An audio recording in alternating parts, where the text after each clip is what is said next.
Ansarullah के शीर्ष अधिकारी ने कहा कि यमन के खिलाफ अमेरिकी कार्रवाई नरक के द्वार खोल देगी। यमन के अंसारुल्लाह प्रतिरोध आंदोलन के एक उच्च पदस्थ सदस्य ने अरब राष्ट्र में तनाव बढ़ने के खिलाफ संयुक्त राज्य अमेरिका को चेतावनी देते हुए कहा कि वाशिंगटन अपनी आक्रामक गतिविधियों में वृद्धि करके अपने लिए नरक के द्वार खोल लेगा।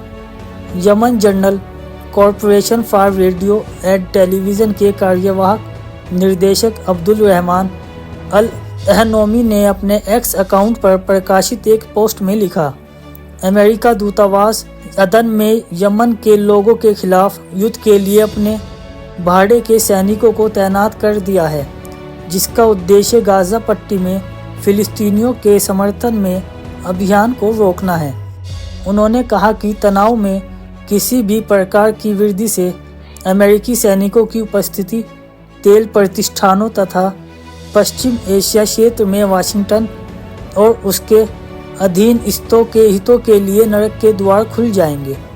एहनोमी ने जोर देकर कहा, हम उन सभी अमेरिकी हितों और ठिकानों को निशाना बनाएंगे जो हमारे लिए संभव हो, भले ही वे अफ्रीका और फ्रांस की खाड़ी में कहीं भी स्थित हों।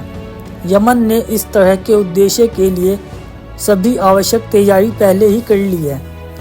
अंसारुल्लाह के शीर्ष अधिकारी ने कहा कि जिस तरह अमेरिका ने पहले यमन के खिलाफ आक्रामक कृत्यों के कारण अपने जहाज़ों और नौकाओं को यमनी सशस्त्र बलों के लिए वैध लक्ष्य में बदल दिया था और भारी कीमत चुकाई थी, अगर तनाव बढ़ता है तो उसे काफ़ी कीमत चुकानी पड़ेगी। अरब देश द्वारा लाल सागर में इजराइल से जुड़े जहाज़ों के खिलाफ जारी समुद्री अभियान के बीच अमेरिका और ब्रिटिश युद्धक विमानों ने यमन के उत्तरी प्रांत हज्जाह में लक्ष्यों पर संयुक्त हवाई हमला किया। यमन ने अरबी भाषा के अल मसीरा टेलीविज़न नेटवर्क ने बताया कि हवाई हमले सोमवार को तड़के प्रांत के मिडी जिले के बुहाइस क्षेत्र में हुए। रिपोर्ट में संभावित हताहतों या क्षति के संबंध में कोई विवरण नहीं दिया गया।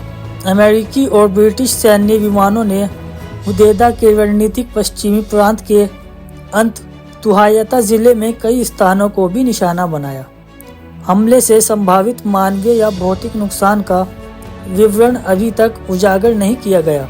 यमनियों ने इजरायली कब्जे के खिलाफ फिलिस्तीन के संघर्ष के लिए अपना खुला समर्थन घोषित किया है, क्योंकि शासन ने 7 अक्टूबर 2023 को गाज़ा पर विनाशकारी युद्ध शुरू कर दिया था, जब क्षेत्र के फिलिस्तीनी प्रतिरोध आंदोलन ने कब्जे वाली इकाई के खिलाफ ऑपरेशन अल-अक्सा स्टॉर्म चलाया था।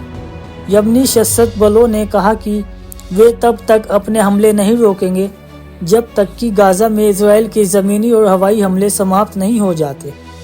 अब तक इजराइल ने गाज़ा में कम से कम 45,028 फिलिस्तीनियों को मार डाला है, जिनमें अधिकतर महिलाएं और बच्चे तथा 1,06,962 अन्य घायल